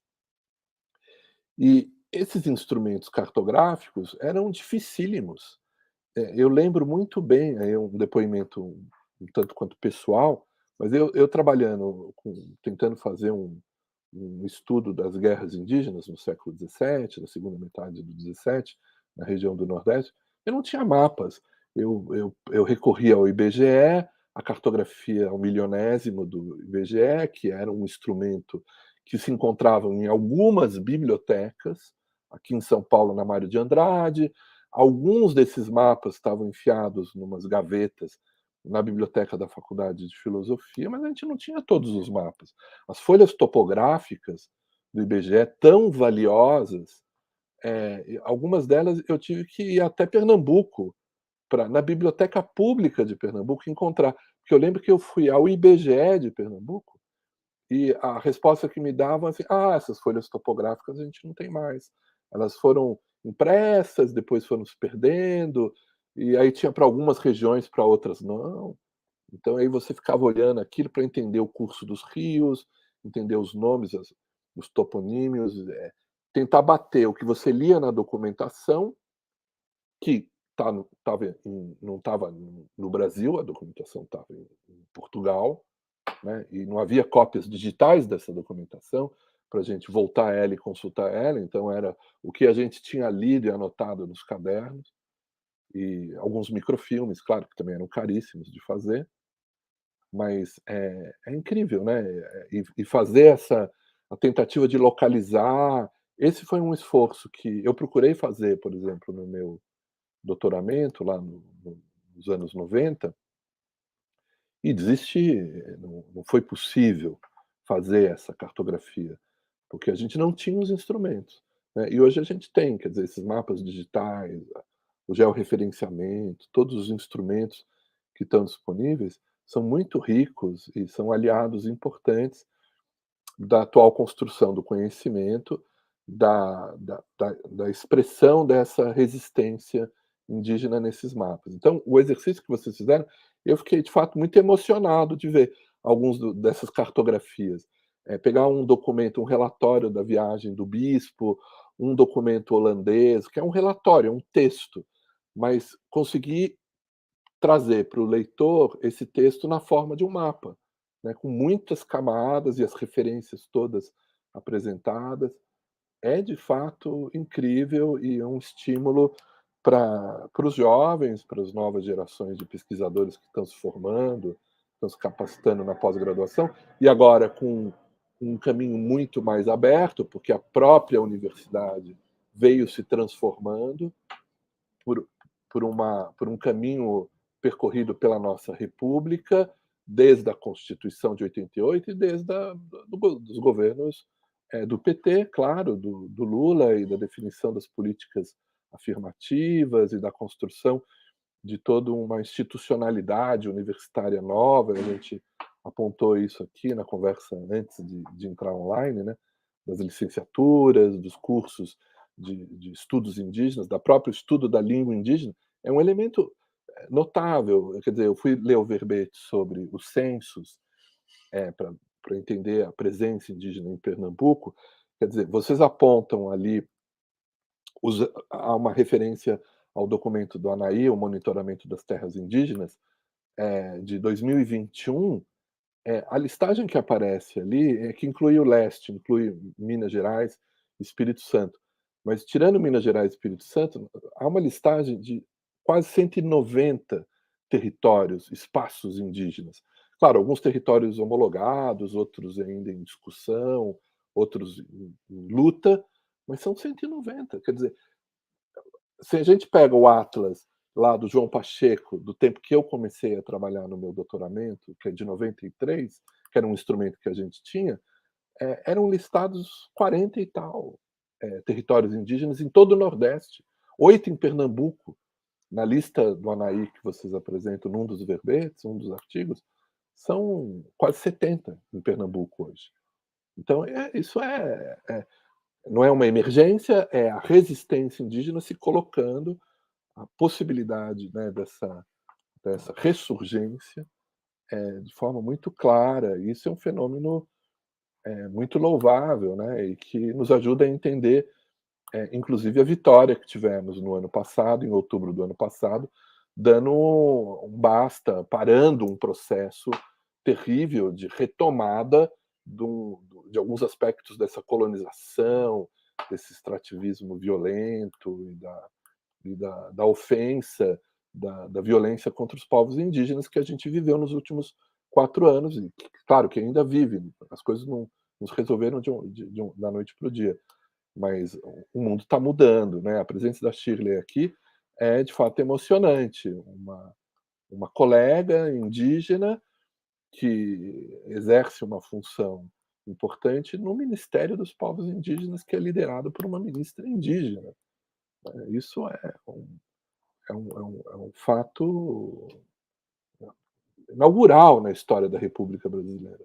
Nós estamos vivendo isso, né? E o Atlas celebra isso também, né? O Atlas está em harmonia com esse movimento. Isso que eu queria notar. Eu acho que é muito legal, fiquei muito mesmo emocionado de ver o Atlas. Iris, obrigado pelo convite de estar aqui e de poder conviver com os colegas, com o Estevão, com a Laura. Eu quero parabenizá-los, com a Marta, que a gente já teve mais junto, agora estamos se reencontrar no pós-pandemia. A gente quer muito, enfim, que a gente gostaria que esse encontro tivesse sido presencial, mas, enfim, cada um... A Lara, nesse momento, também está no Canadá, tá longe. A Shirley está em Brasília, então o Estevão acho que está na Paraíba, né? Então, foi um modo de resolver, mas quem sabe no segundo semestre a gente faz um seminário um pouco mais prolongado, de 2 dias, convidando outros colegas, são tantos aqui que trabalham nessa área. Eu lembrei da Jussiene Ricarte também, que tem feito um trabalho maravilhoso com a cartografia colonial, e realmente o Pedro fez um relato muito preciso. Nos anos 90, né, não havia disponibilidade, não é, das instituições para fazer uma reprodução das imagens em alta resolução. E hoje em dia a gente consegue ler os topônimos, consegue perceber coisas nos mapas, índices, né, dessa presença, mobilidade indígena, que são muito interessantes na hora de fazer o processo de georreferenciamento. Acho que eu queria só reforçar aqui, né, que o que me encantou no Atlas é isso, esse enquadramento diacrônico, né, essa ambição fundamental que é ir cobrindo diferentes temporalidades e pensar o espaço, né, não de uma maneira linear, homogênea, né, mas pensar os deslocamentos da população indígena, os usos do território, como a Marta também bem apontou, né? Então, pensar a população indígena nesse seu movimento, né, de constante, não é, ocupação e reinvenção das suas formas de sobrevivência.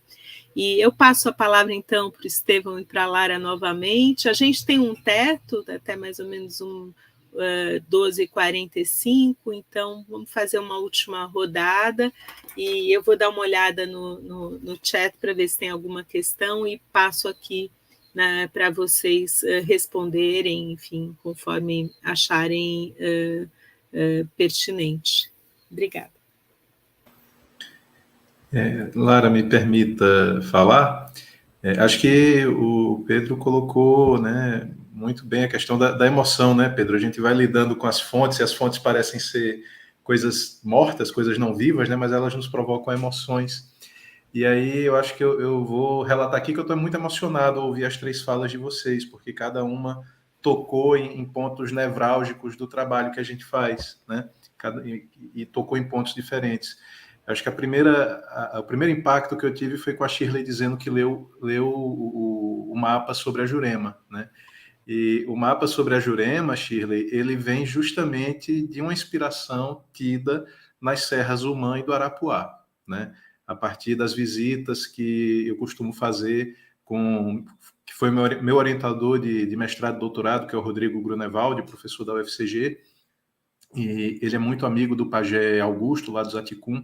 Então, geralmente a gente vai lá, faz uma visita para o pajé Augusto, vai para a casa de Gentio, participa do trabalho, bebe a Jurema, né, participa do Toré, e também já tive a oportunidade de visitar tanto a Serra do Arapuá quanto a da Cacaria, que tem as casas de Gentio, tem o terreiro, e uma profunda inspiração para pensar a história indígena a partir do evento que é o trabalho ritual feito com a Jurema, que é também o trabalho da história, o trabalho da memória, o trabalho da história.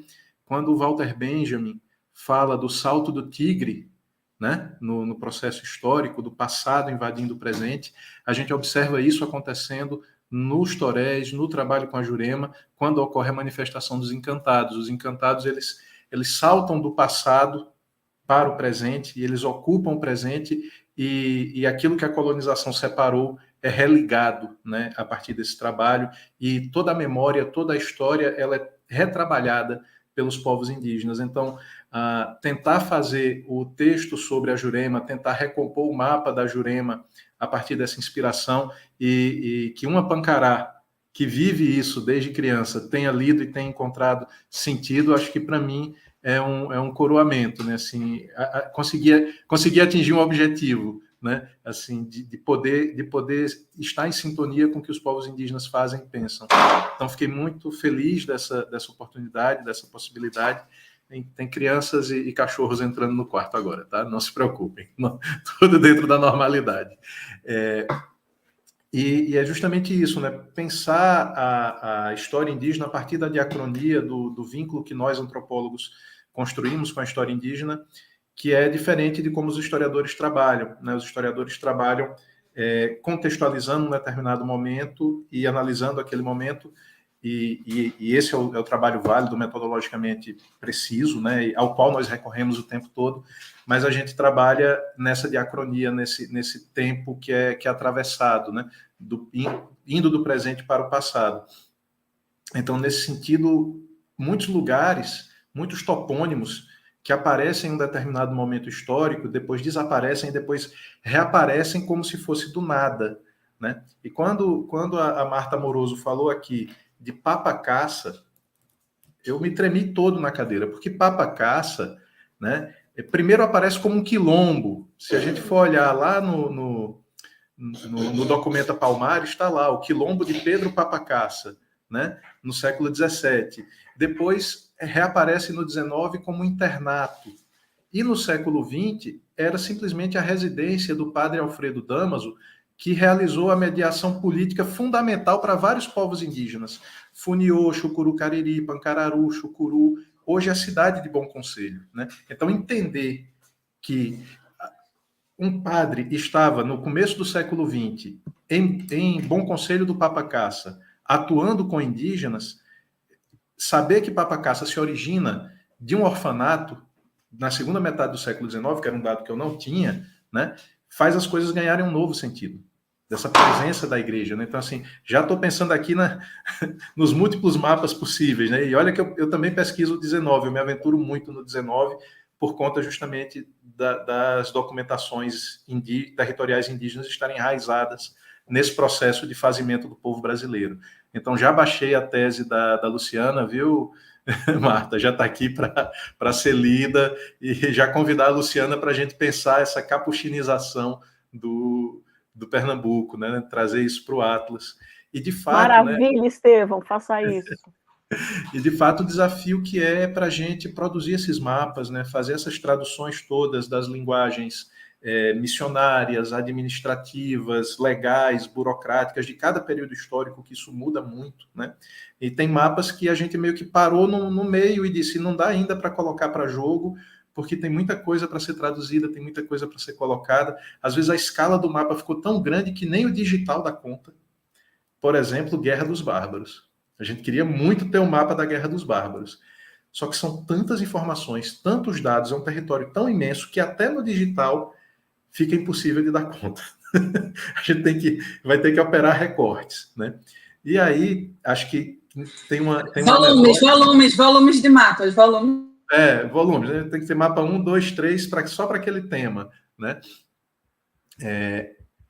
E o que o Pedro coloca aqui, da dificuldade de encontrar, né, as cartografias, de acessar as fontes, hoje a gente tem uma facilidade imensa que muitas fontes documentais, cartográficas, antropológicas também, etnográficas, estão digitalizadas.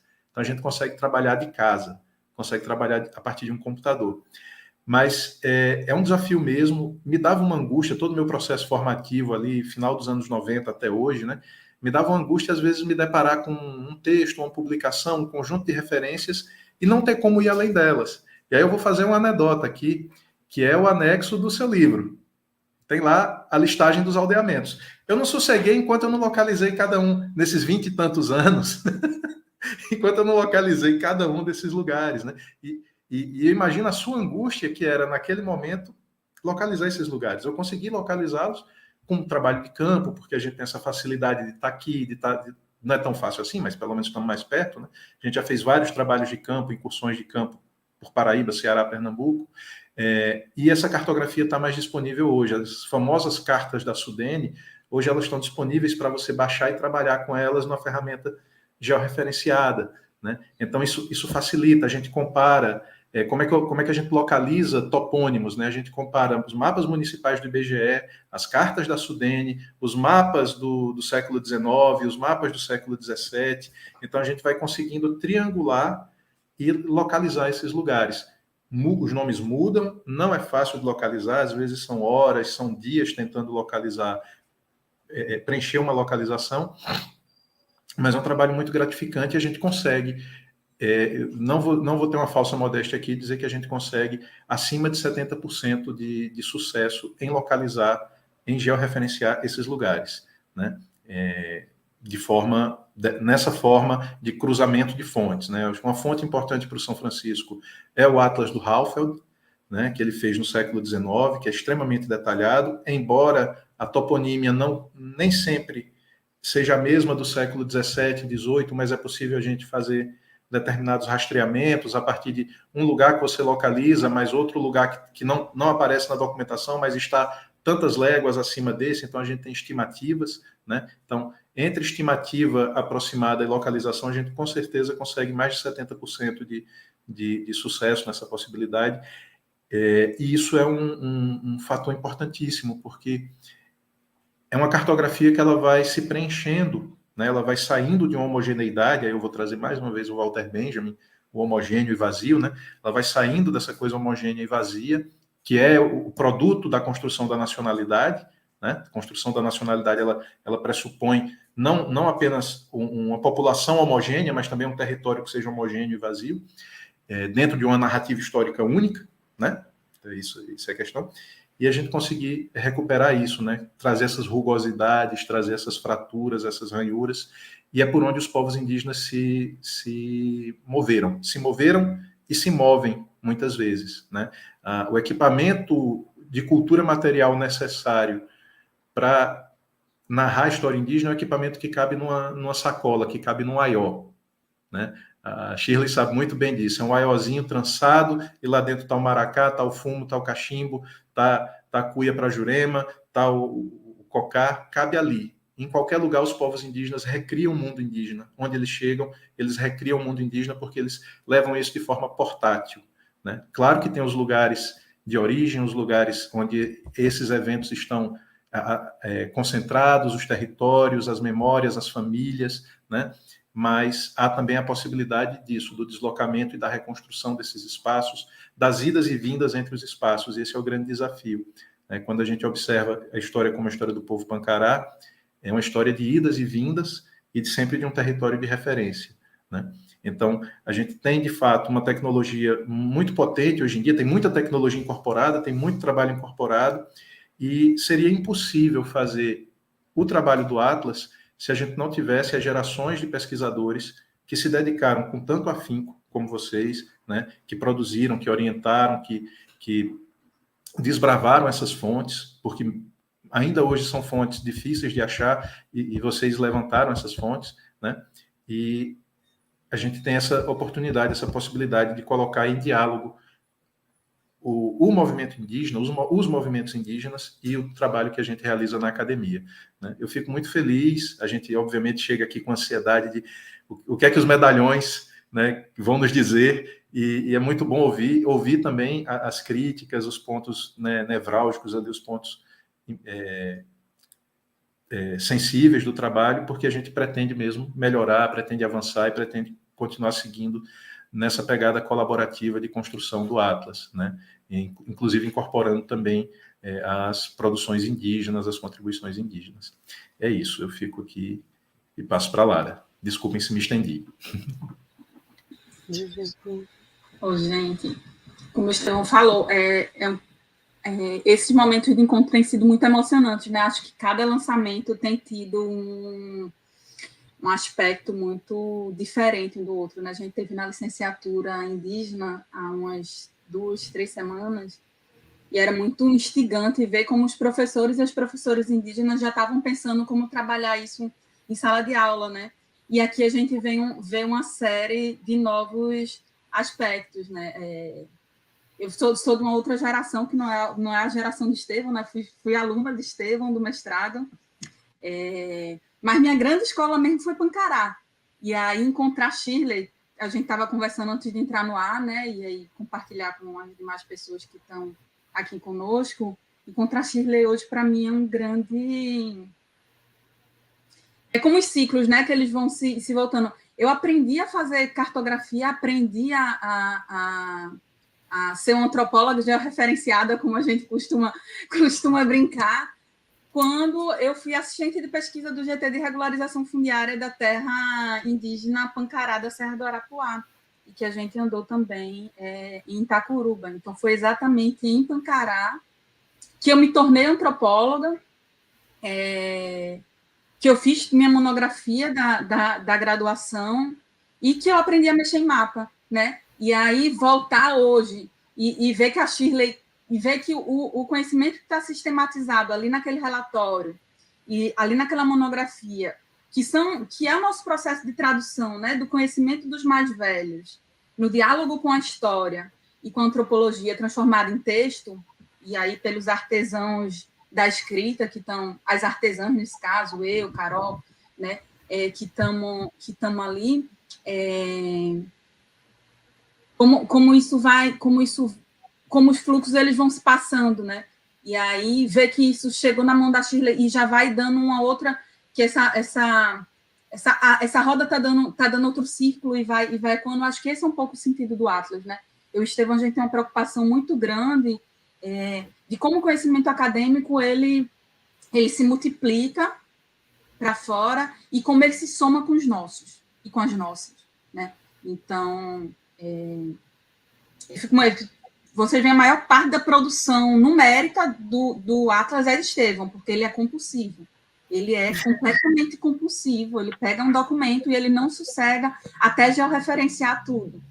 Eu tenho um perfil mais produtor e inventivo, então essa coisa que, Estevão, a gente precisa transformar isso numa ferramenta. Eu trabalho com formação de professores e professoras indígenas, né? Então, minha preocupação é muito de como é que esse conhecimento que a gente está produzindo, como é que isso reverbera, né? E aí, todos os elementos, e aí trazidos por vocês, pela Shirley, pelo Pedro, pela Marta e pela Iris, como nos instiga a continuar no processo, mas nos instiga por saber que a gente vai contar com vocês nessa caminhada, né? Que a gente vai transformando esses trabalhos todos que foram produzindo uma outra coisa. Quando o Pedro Puntoni lembra aqui dos mapas da milionésima, né? Minha tese de doutorado, eu fiz com o povo Pancará da Serra do Arapuá, mostrando um pedacinho, né, dela. E na Serra do Catimbau, ela na região entre o Rio Mochotó e o Rio Ipanema. E eu busco fazer um processo de mostrar a continuidade territorial indígena naquela região, desde as primeiras referências, que é justamente na época da Guerra dos Bárbaros, Pedro, e aí você é uma das grandes referências bibliográficas para a gente, mas que faz exatamente, Marta, o exercício que tu disse, né? Que é como é que a gente consegue pegar esse monte de informação que ele está macro e você consegue, a partir de determinados recortes, você consegue dar densidade à história indígena do Brasil num lugar localizado. Então, a partir de todas essas referências bibliográficas, a gente faz uma retomada da presença indígena que vai desde 1698, quando tem a primeira expedição de Salitre ali, até a contemporaneidade com os Pancará, ou com os Capinal, não mais Pancará, que aí na dissertação em tese eu fui trabalhar com outro povo e a gente outro dia conversa sobre essa história, mas chega até a contemporaneidade. E essa continuidade a gente consegue ver nos documentos históricos e a gente consegue ver, Marta, com genealogias muito bem traçadas do século XIX, da segunda metade do século XIX, da época da Lei de Terras e tal, até hoje, né? Então, parentesco, né, Lara? Segue parentesco, exatamente. Território, parentesco, Jurema, e esses são os nossos rastros, né? Então, é muito instigante.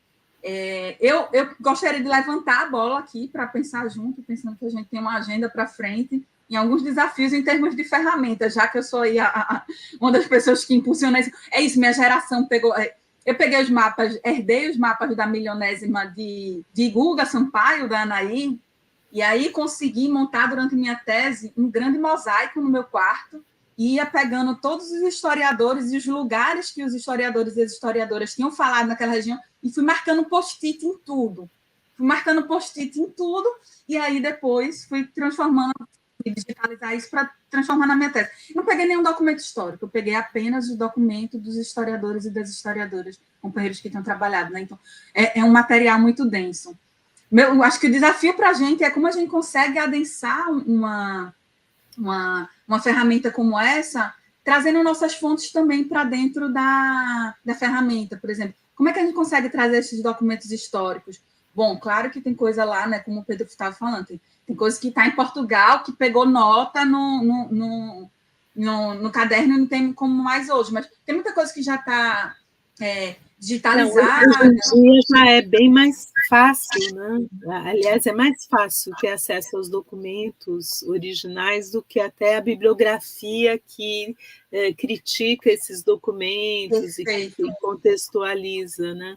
E aí, como é que a gente consegue hiperlinkar isso, sabe? Porque aí a pessoa vai abrir o verbete, tu vê a fonte dos historiadores e antropólogos que mexeram nisso, mas tu vê também o documento. E aí... Um bom exemplo é o que o pessoal tem feito na Brasiliana Fotográfica, né, da Biblioteca Nacional e do Instituto Moreira Salles. Eu gosto muito da ferramenta ali, que também permite... Porque, às vezes, o mapa é feito de uma determinada perspectiva, de uma determinada projeção, quer dizer, ele não dá a ver a tudo, né? Tem que saber o que usar em cada mapa histórico. Cada mapa histórico tem, né, seu processo, né, de elaboração que também precisa ser decodificado. E agora é maravilhoso essa perspectiva diacrônica, né, e que vai dando a ver as territorialidades, essa presença constante, né, da população indígena, nos seus deslocamentos, né, que vão revelando uma nova escrita da história territorial do Brasil. Eu não tenho dúvida, o Estevão começou falando, né, fazer uma reinterpretação da história do Brasil, mas é uma reinterpretação vista a partir, né, da territorialidade indígena. Eu acho isso muito importante, né? Enfim, é uma contribuição para alunos e professores, e, enfim, pesquisadores. Mas a gente está chegando no nosso tempo limite. Eu sei que a Marta tem uma reunião importante hoje também na Pró-Reitoria, né, de inclusão e pertencimento.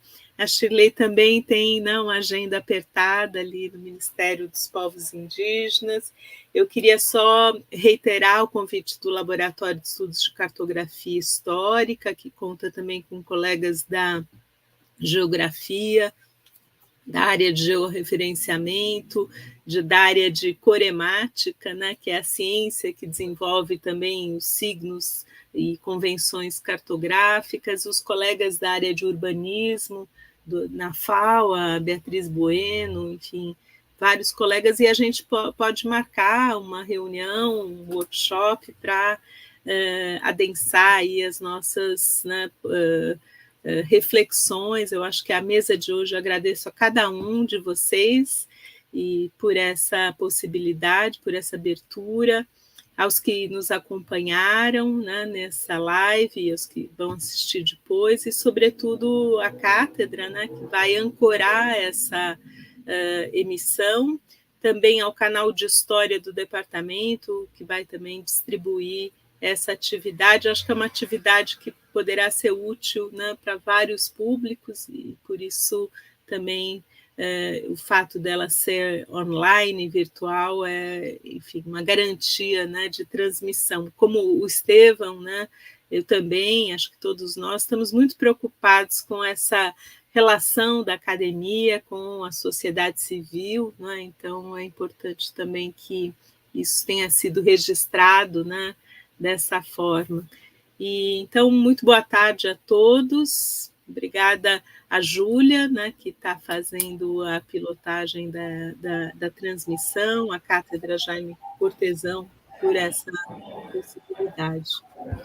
Um abraço, até a próxima. O nosso próximo seminário vai ser com o professor Francismar Alex de Carvalho, que acaba de lançar um livro importantíssimo sobre a cartografia da região oeste do Mato Grosso, as populações indígenas na fronteira oeste no século XVIII. Ele também foi doutorando do professor Pedro Pontoni, né, Pedro? Sim. E hoje em dia tem uma carreira brilhante, publicou 2 livros recentemente, e a gente vai montar uma mesa também para discutir etnohistória, urbanismo e história ambiental. São sempre essas... A cartografia tem essa vantagem, né? A cartografia histórica nos permite justamente falar das várias dimensões, né, da vida e do uso do território. Muito obrigada a todas e até a próxima. Obrigado.